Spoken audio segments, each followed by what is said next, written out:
Hello everyone. Today, before I start my video, I would request you to please subscribe to my channel by pressing on the bell icon. That way you will get the notifications whenever my video is posted.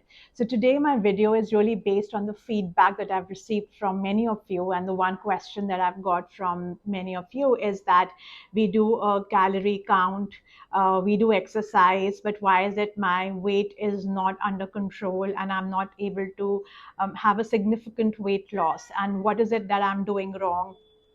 And what is it that can be done? So one of the fallacies that I have also struggled with in my weight loss journey and just my health journey all through is all that people say is, you do more exercise, and you see that, in the videos of many of the trainers, or they'll say, okay, calorie counting and all these apps which basically make you move towards that and say the more you reduce your calories, you will reduce your weight, things like that. And I think that is what really it's all this media, Instagram and all of that, that really we are fed with every day, and that really we really start struggling with it then.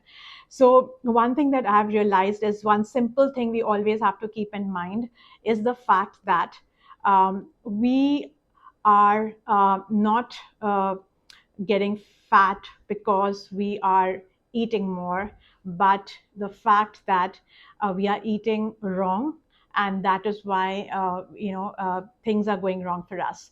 So I have mentioned in my previous videos that the most important thing that we need to keep in mind, even if we forget everything, is the fact that we need to reduce the consumption of just two things.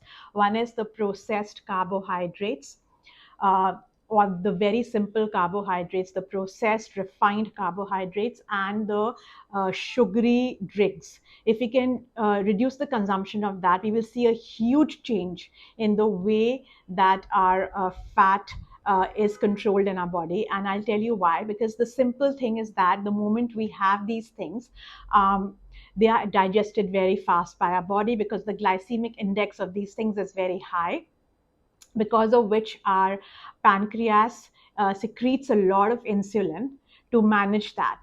And whenever the insulin is very high, there is no metabolism of the fatty acids which have to come out of the fatty cells. That doesn't happen. That gets blocked or stopped, because of which these fatty acids, they convert into triglycerides, and they continue to be stored in the fatty cells. And then as more and more insulin is produced in the body to manage these refined carbs and sugars, the more of this fatty acids which go into our fat cells start getting deposited as triglycerides and have no way that they can come out of those fatty cells. And that's why those start becoming bigger and bigger, and we start having deposits of fat in our body, and we don't see the reduction there.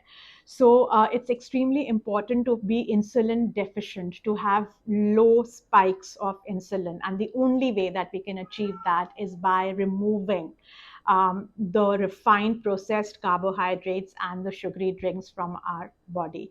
And you will see that that has a tremendous or a significant difference in the way that you will start feeling in your bodies. And I've seen that over and over again. And the most interesting thing is this, and it's so good to hear this, that you don't have to get bogged down by any other complexity in your life, like, oh, I need to do some calorie counting, or I need to you exercise whatever is needed to be fit, but you don't have to go overboard in trying to see that, okay, I'm going to reduce weight because I'm going to exercise more, or because I'm going to reduce my calories to almost like very, very minimal. You don't have to do those things. So this is something we need to keep in mind. And the second thing we need to keep in mind is give yourselves 3 to 4 months to start seeing visible changes in the body. Don't be in a hurry. Nothing happens in a hurry. Our fat did not get deposited in our bodies overnight, and it will not get out also overnight. And if you've been hearing or reading things like 15 kgs and 20 kgs gone in like 2 months, 3 months, then basically that's not sustainable, and that will never be sustainable. You'll put on that weight also very soon. I've done that, and I've put on weight also. So the only sustainable way to do that is to do it this way. And this is not a drastic change. It is a change in your lifestyle, but it's not something you cannot do. So this is something that I would want you to really start doing. if this is the question that you have for me as to why am I not having a significant change in my fat in my body, because I'm doing everything. So if this is the only thing that you need to do to start with. So this is what I wanted to share with all of you. Thank you so much. Bye bye.